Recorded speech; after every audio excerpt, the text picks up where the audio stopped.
feel sad about the state of lyricism. It just really did. Yeah, that's true too. That is It's true. game week, bro. It's game week. It's here.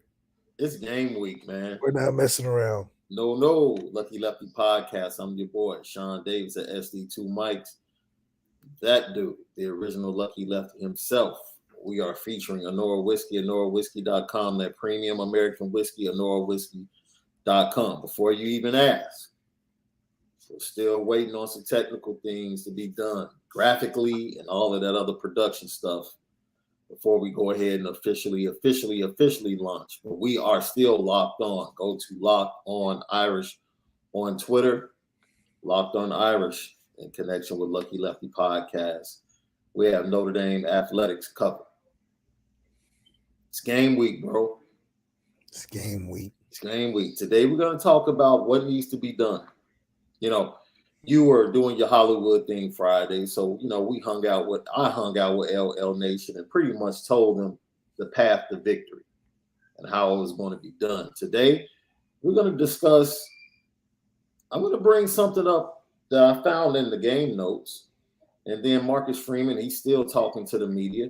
He has some early comments about what he's most confident in with his team heading into the game, and then we're going to talk about the players that must step up.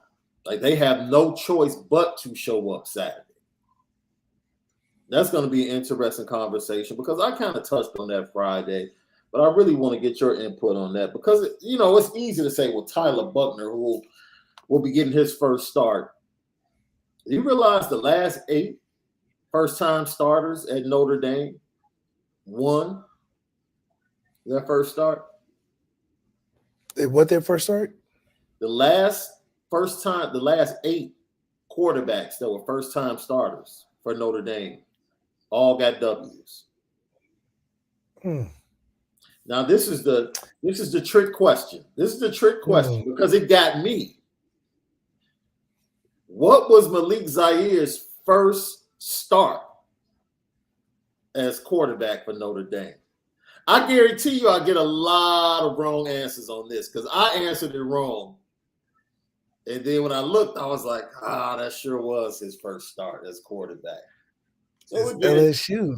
Yeah. LSU was the first start because I scored on the first drive and messed up Kelly's plan of switching me and Ed back and forth. Yeah, most people probably would answer the Texas game, which was the first game of the following season, but that was your first official start.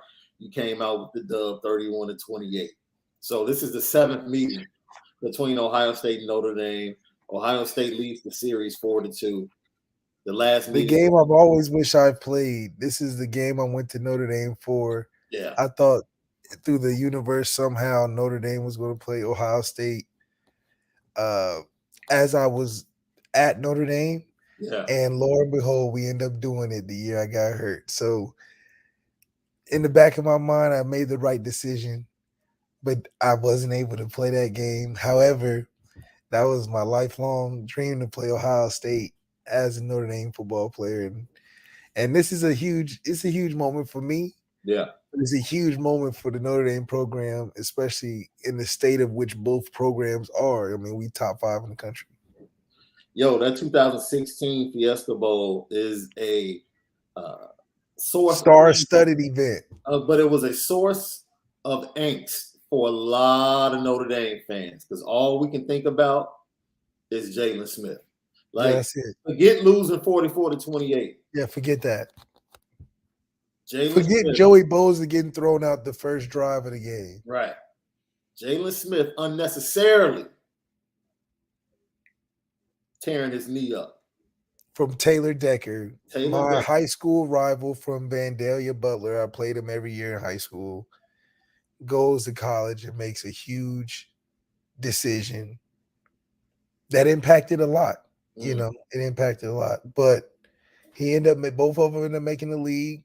They both got their money. So I still say Taylor Decker should be paying that dude 10% of his contract for the rest of his life. For the rest of his life, for sure. But whatever. People like, well, that's what happens. I'm like, nah, bro. That just That wasn't a stuff happens No situation. Like it was an unnecessary move. And then look, man, don't take me back there. So let's get into it. If you missed Friday's show, we did talk about the path to victory. I gave the path to victory. A lot of people said I had them. Well, a few people said I had them scared and excited at the same time, because I was realistic about this Ohio State team and how prolific they can be offensively. But I'm not sold on the defense, and I'm not sold on the linebackers.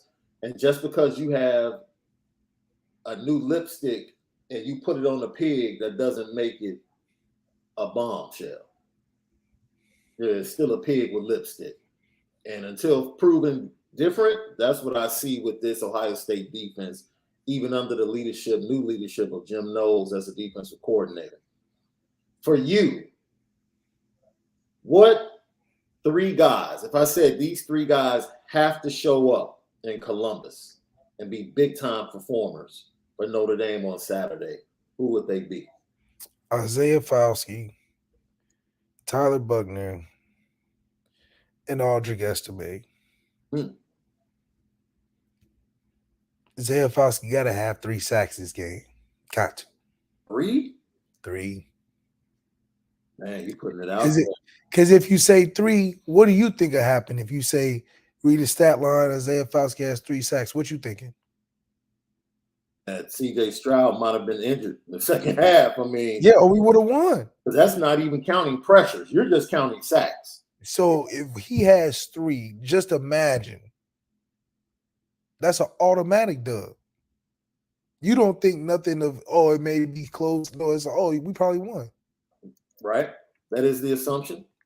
So if he had 3 sacks in this game, yeah, I would assume that, okay, we won the game in a good fashion. Tyler Buchner has 3 touchdowns, 1 running, 4 touchdowns total, over 250. That's a really good day. I feel good about that. We'll come out on top with that. Audric Estime, the key factor. I'm not going to say he has over 200 because he's not getting the ball that much, but if he singularly has 100 yards plus and a touchdown or 2, I think that's a good day. I think we can win with that, because I know the other running back is going to touch the football. But if Audric Estime gets over 100 yards in a tub, I'd say that's an ingredient for a victory in Columbus. How does LL Nation feel? Those are my 3 guys. I got Audric Estime, Tyler Buchner, and Isaiah Fauske.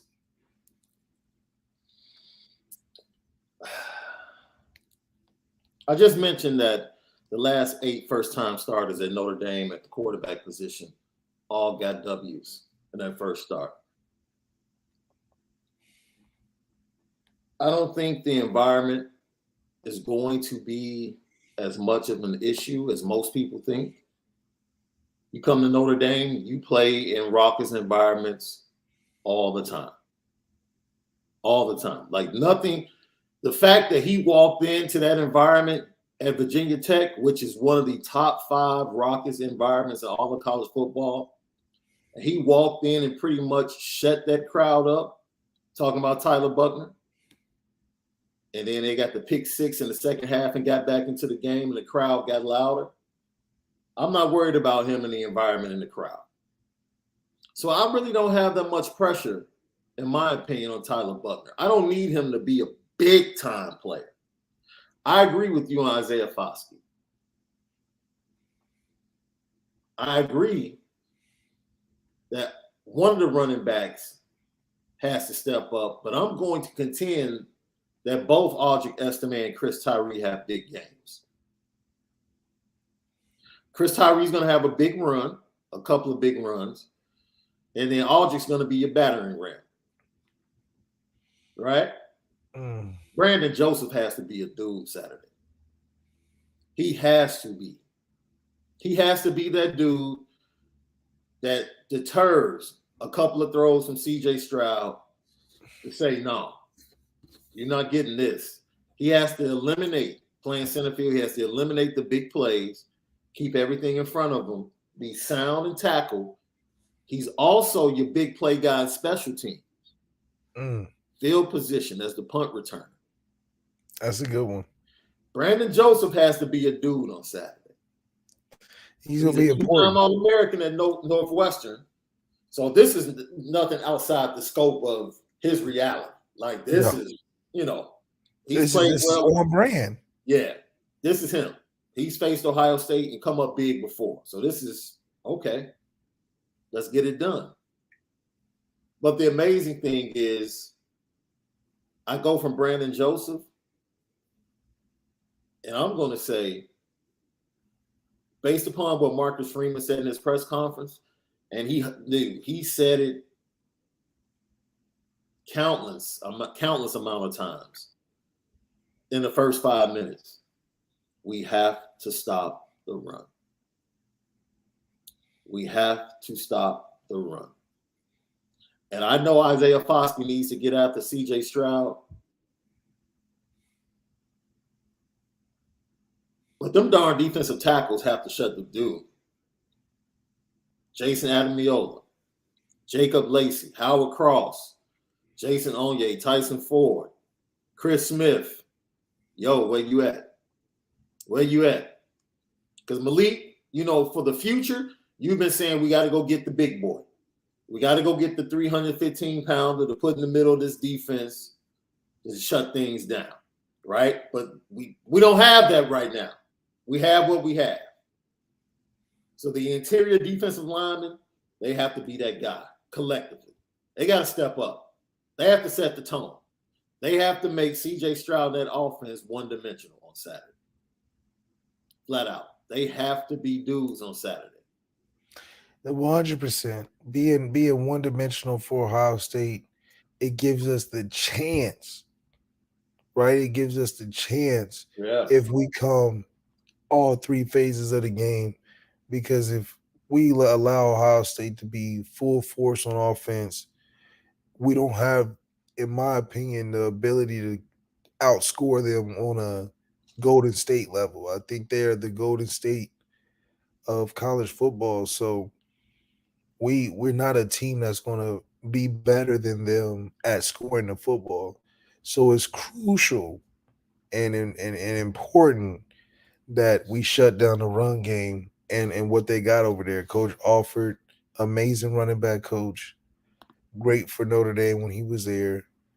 Got a great lineage at Ohio State now, but Marcus Freeman's focus and Al Golden's focus should be how to eliminate one phase of their offense. And then, you can still throw for 400 yards and lose a game. Tom Brady threw for 505 yards in the Super Bowl and lost. So, that could just prove CJ can have a great day and still lose because they have one phase of the game. And so I do believe that if we can limit him, the running game, and Trey Henderson to under 100, like around 80 yards, we're great. We're great. Lucky Lefty podcast. Now, I know that Tommy Rees is under the microscope for you this game. Or you've made that abundantly clear all summer.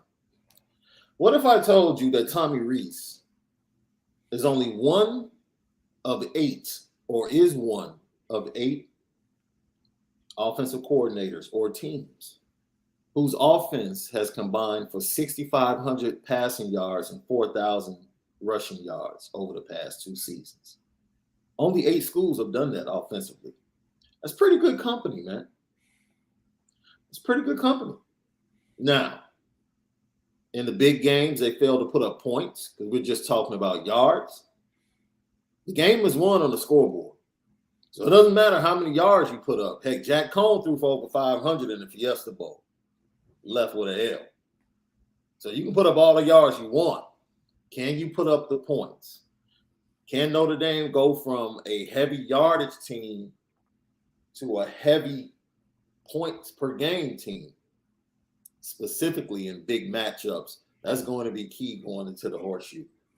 100%. And like we said, for me, Tommy has to prove himself and have a top 5 scoring offense as well as have Tyler Buchner first, second round.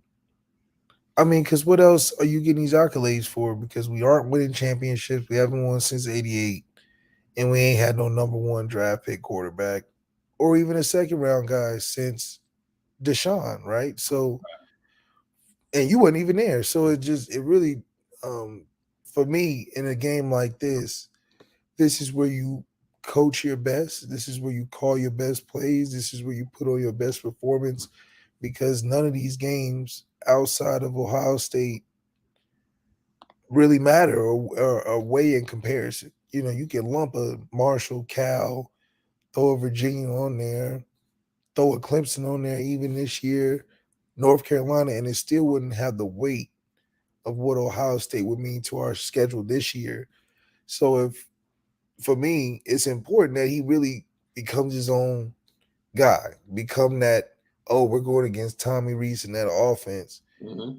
Because a lot of the cases, there is no more excuses. There is no more Brian Kelly. There's no more other voices that's making calls. You are the head honcho. You were the couch that came with the house. So make it work, and I think Marcus Freeman, if anybody, is really got an eye on it on a supportive level, but also like, all right, I ain't bring you here. So, you're going to have to hold it down or we're going to have to figure something out. So what can't Notre Dame afford to have happen? We can't afford to be going 3 and out consecutive drives. I think the minimum amount of plays we have to have each drive is around 6. Mm. If you having 3 and outs, the game's over. Just like that, early. Because it's just like Ohio State's just going to walk you down, do that whole, the whole just wait, just get to just, killing you just slowly. So staying on the field is the most important. So these consecutive 3 and outs, we're out. I guarantee you, we get 3 and outs consecutively, the game is over. I'm turning the channel. Because what are you going to do with that? The minimum it puts you is down 2 scores. Yeah. I'm not saying they're going to score every time, but damn, the defense can't be out there longer than 90 plays, or it's over. Heck, 90. I'm hoping for 80. Throw a couple of turnovers in there, long drives. I'm hoping for 80 plays for the defense. Like, that would be perfect. Yeah. We can't be on the field plus that, or it's over with. So I don't think Tyler Buchner is going to be a turnover problem, but he's got to have a factor in the game. He's got to make a big pass. He's got to make a big run.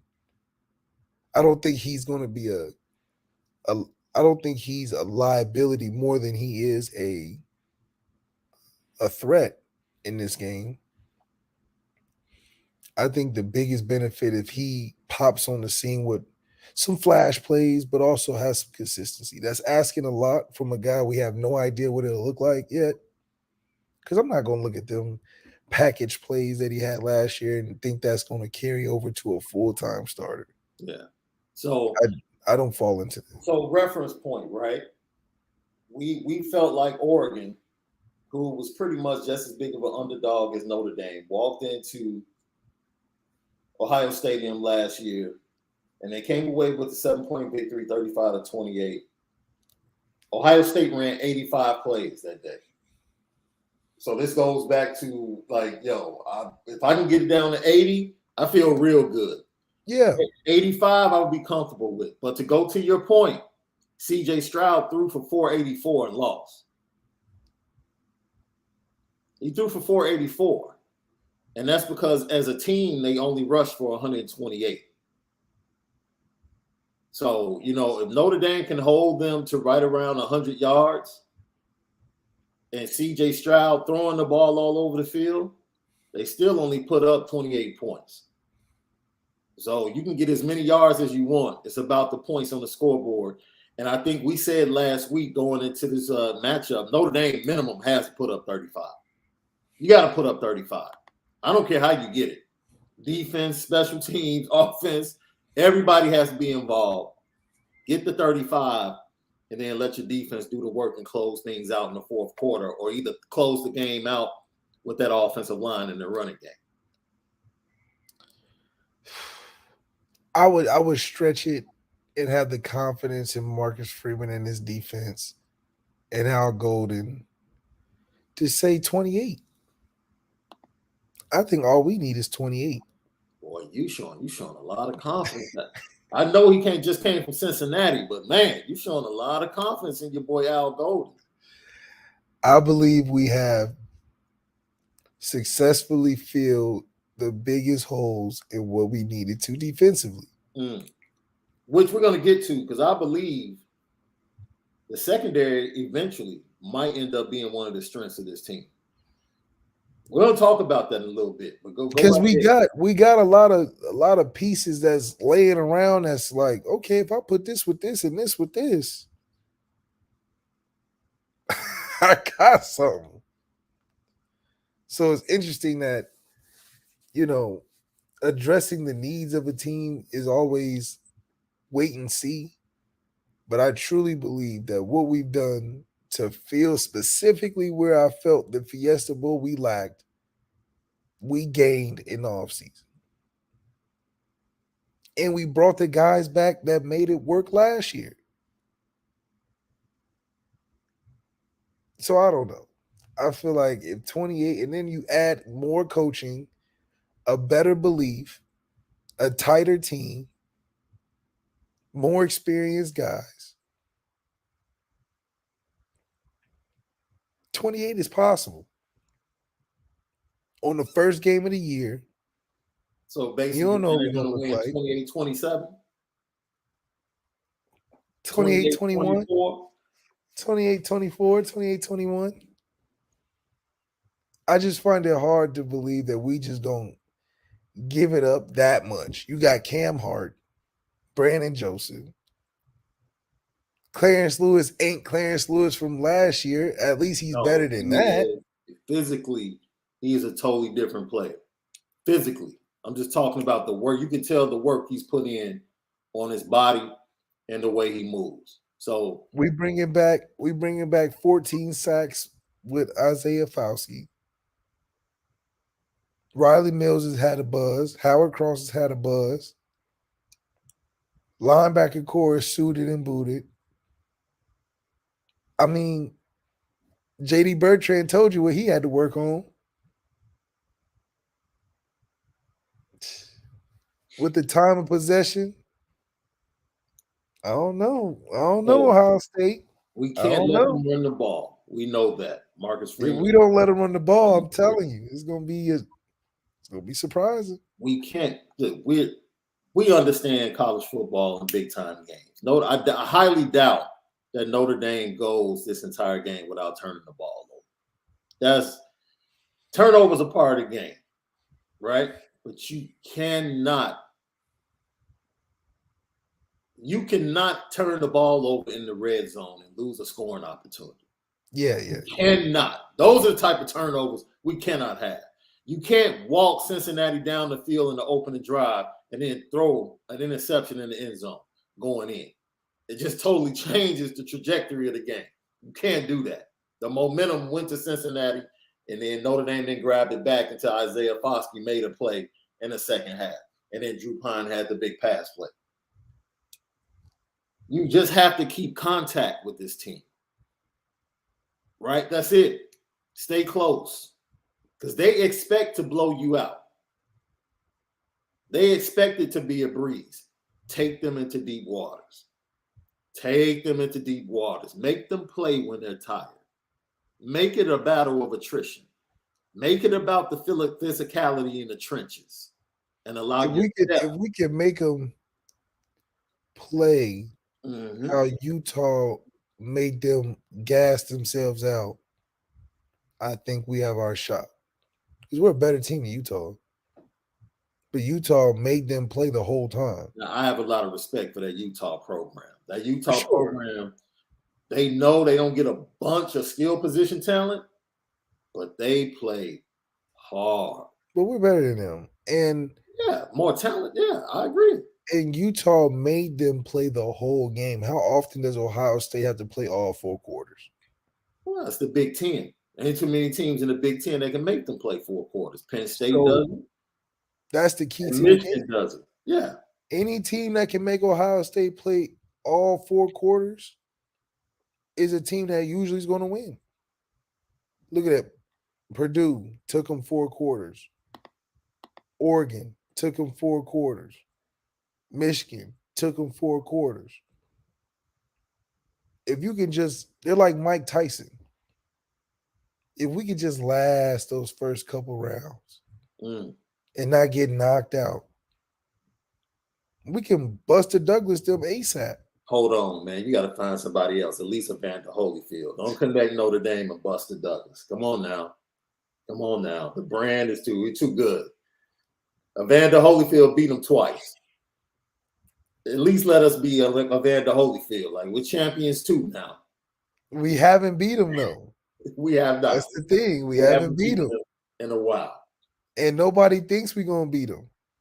Even though we game day and we Notre Dame, nobody thinks we win in this game.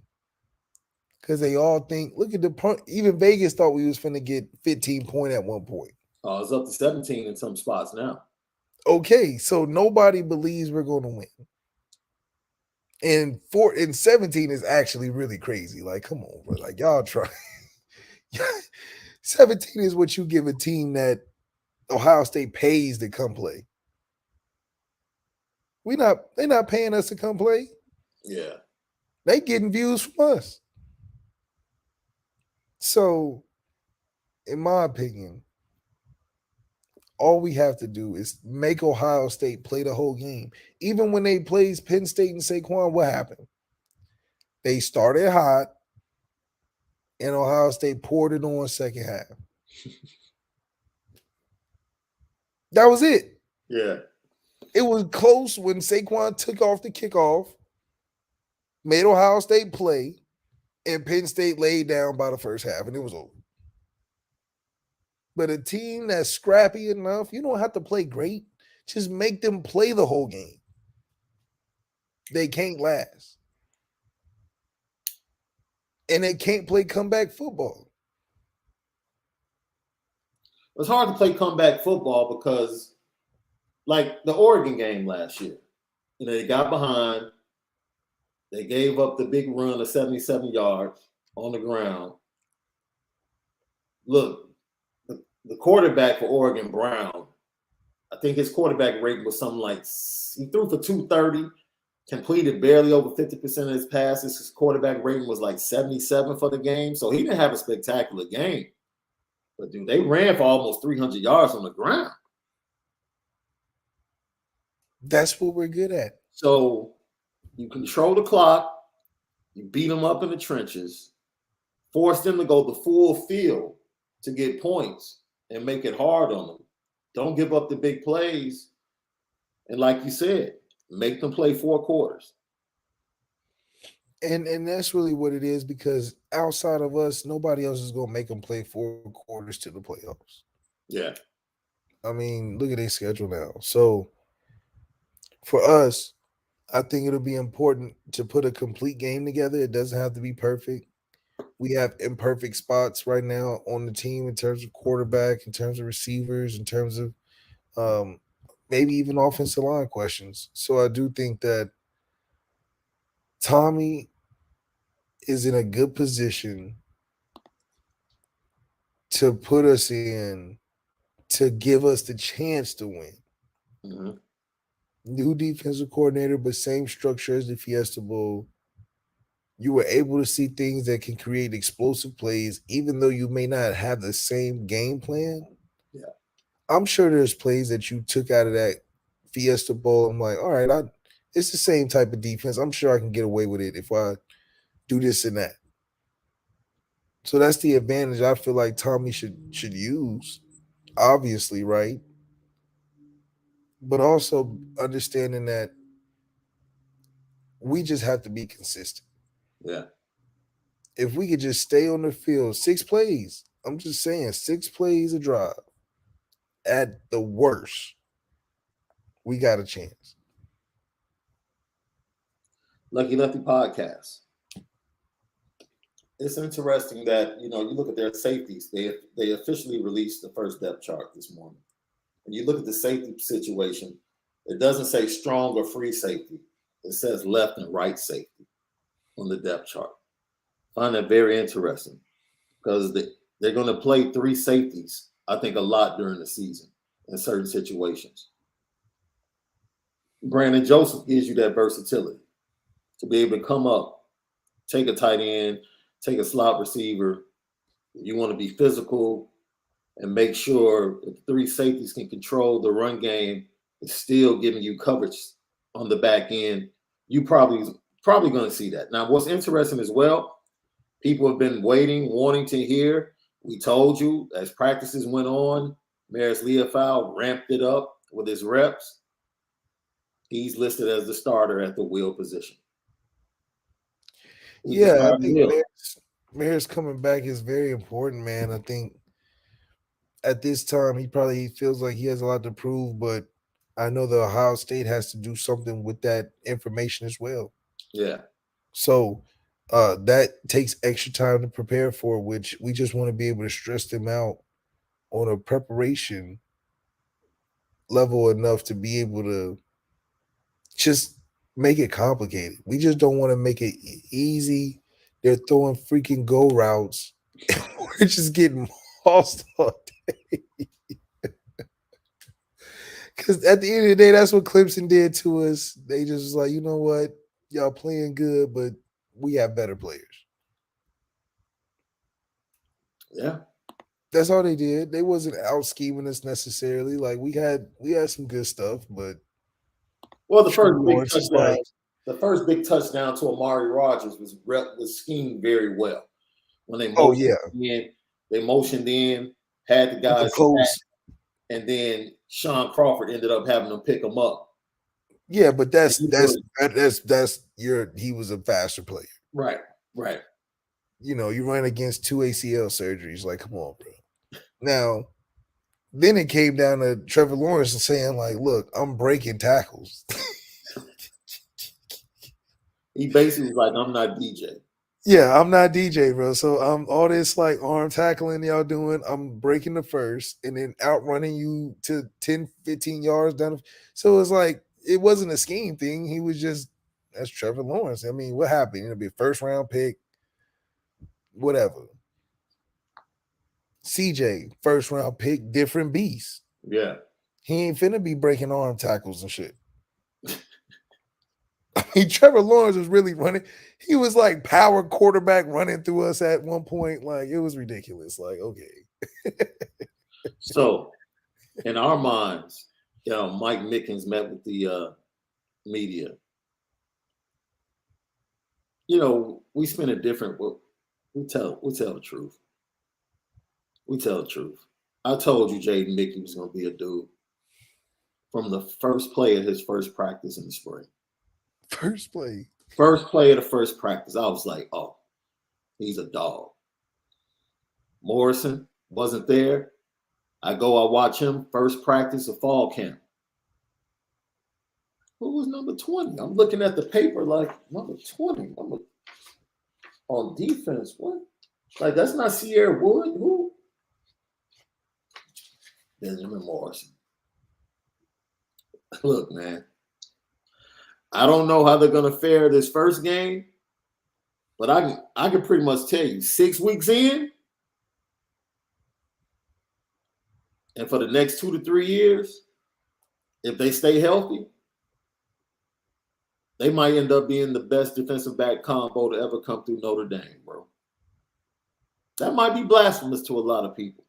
You're not even throwing in Christian Gray. No, I'm not.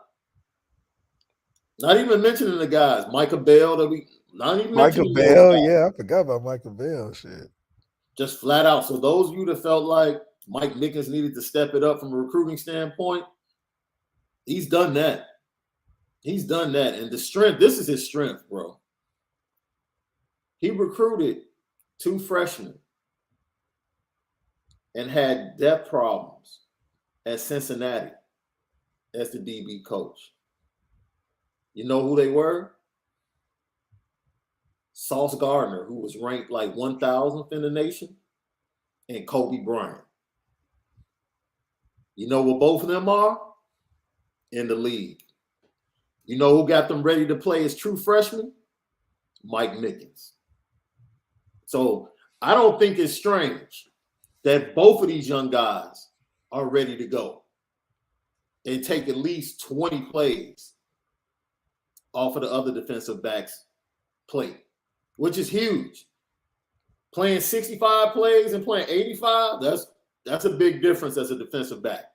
Big difference. But we got depth to cover that. So, and that's why you need, man, the fact that they stepped up and they're ready to play, that was one of the problems last year.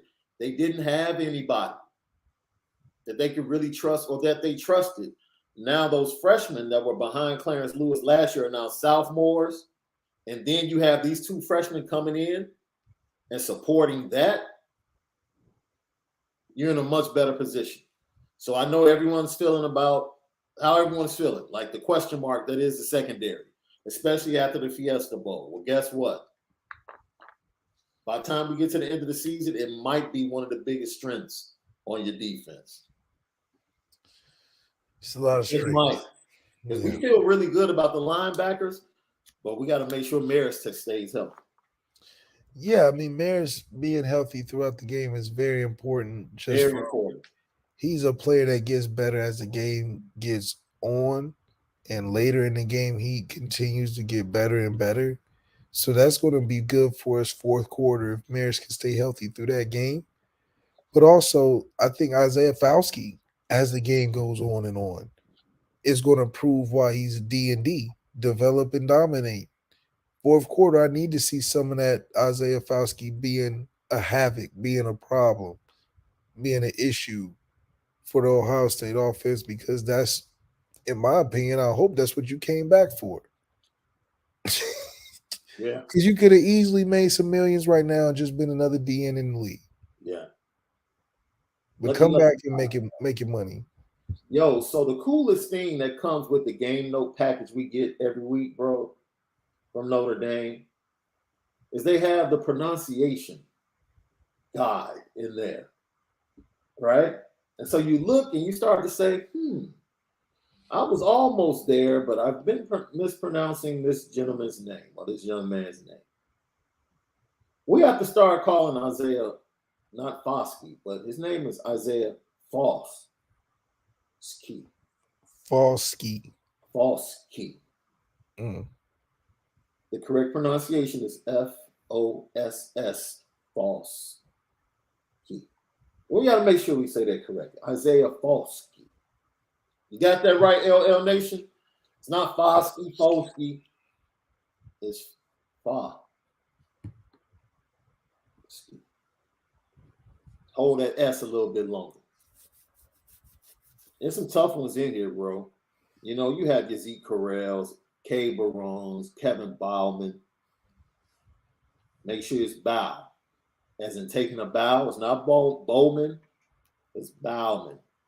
Bauman. Not Ballman. Kevin Bauman. I just thought that's something LL Nation would have a little fun with today. It's very interesting, man, because you can almost be there, but not quite be there with the pronunciation of these names. So close and so far away. Yeah. Let me give you one more. How do you think you say Michael Mayer's name?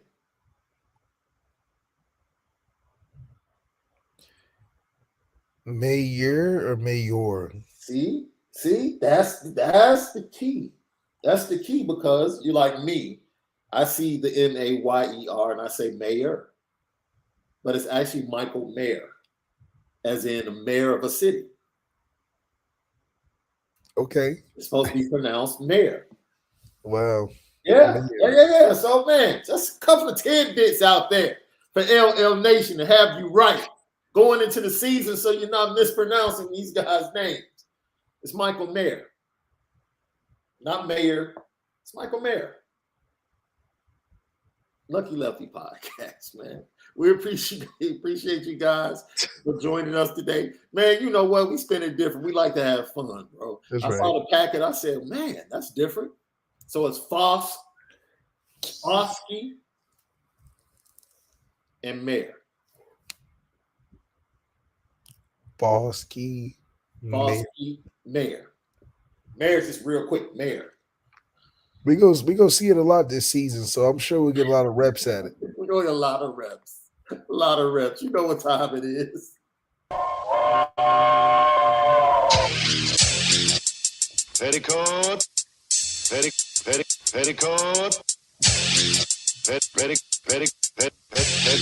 Petticoat Junction. It's time to get petty. Oh, we did a good job executing. Are you upset with something? And fire up the Petticoat Junction train. I just don't like you. You don't? No. What is today's petty historic Petty Junction?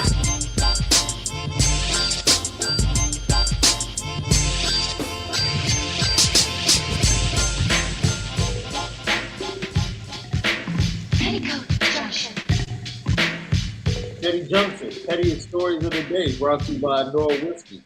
OnoraWhisky.com, that premium American whiskey, OnoraWhisky.com. And if you drink, make sure you drink responsibly as we get out of here. Yo, the NFL has to do something about these crackback blocks coming across. TJ Watt almost got injured again. Like, look, man, if you coming across and you really just want to cause the guy coming off the edge to hesitate to not get in the play, just meet him head up. Or just get in his way. Like trying to end someone's career. That's crazy. Yeah, and I want to put the rest of hip hop on the petty train, bro. Because the fact that you let a 52-year-old man do you like that, all the little babies, the babies, NBA young boys, Lil Herb, Lil Durk, you name them. 52. You can throw Canada Dry on there too. Don't do that. You can throw them on there too. Don't do that. I'm just saying. Hey, we appreciate you guys. Wow. That's petty. As I said before, go follow us at Lucky Lefty Pod, at Locked On Irish.